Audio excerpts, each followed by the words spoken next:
ভোটের পরদিন গাইবান্ধা সদরে সুজন মোহরি নামে এক যুবকের প্রাণ গেছে দুর্বৃত্তের কোড়ালের কোপে। তাই কান্না থামছে না তার স্ত্রী, ভাই ও অন্য স্বজনদের। সদর উপজেলার বল্লমঝাড় ইউনিয়নের খামার বল্লমঝাড় গ্রামের শ্রী নিরঞ্জন কুমারের ছেলে সুজন মোহরি। লিলি বিউটি সোপ, যার অ্যান্টি এজিং গুণ তারুণ্য ধরে রেখে ত্বকে করে উজ্জ্বল, তারুণ্যময় উজ্জ্বল ত্বকের জন্য। রিমার্ক ১৩ জানুয়ারি শুক্রবার রাত ৮টার দিকে সদর উপজেলার বল্লমঝাড় ইউনিয়নের সারবাজার এলাকায় সুজনকে কোড়াল দিয়ে আঘাত করে প্রাণ শেষ করে রেখে যায় দুর্বৃত্তরা। নিজ বাড়ির সামনেই আক্রান্ত হন সুজন।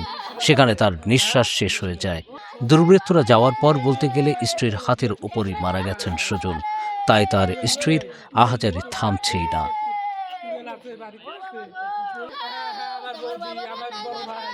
ঘটনার বিষয়ে সুজনের ভাই সুজনের সঙ্গে কথা হয় রাইজিকবিডি.কমের।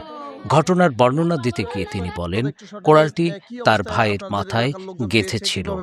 এলাকার লোকজন কয়েছে যে আমাদের বাড়ির ভিতরে তার মাথায় কুড়াল মারা হয়েছে এবং কুড়ালটা মাথার ভিতরে আটকে ছিল, এই অবস্থায় পাইছি।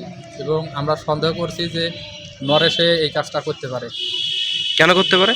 এর সাথে প্রায় প্রায় ওর মানে কাজিয়া ব্যস্ত, যে দেখি নেবো তো, একদিন দেখি নেবো তো ছাড়বো না। কি নিয়ে কাজে ব্যস্ত? কি নিয়ে? ওর সাথে জমি জমা নিয়ে কাজিয়ে ব্যস্ত এবং কিছু টাকা পয়সার লেনদেন এগুলো নিয়ে কাজিয়ে ব্যস্ত। কতটুক জমি? জি, কতটুক জমি? কতটুক জমি বলতে ওটা হচ্ছে 18 শতক জমি। বাড়ি নিয়ে আমরা বন্ধক নিয়েছিলাম, তখন থেকে ওর সাথে এই ঝামেলাটা। একটু এটাও বলবেন যে যার কথা বলতেছেন, মানে যে মারতে পারে, তার নাম পরিচয় একটু বলবেন। তার নাম হচ্ছে শ্রী নরেশচন্দ্র রায়। তার বাবার নাম আমার এই মুহূর্তে মনে পড়তেছে না। সে আমাদের পাশের বাড়ি। সে কি একাই মারতে পারে এইরকম কি? না, আমার ধারণা যে সে একা মারতে পারে না, তার সাথে আরও সঙ্গী সাথী অনেক আছে।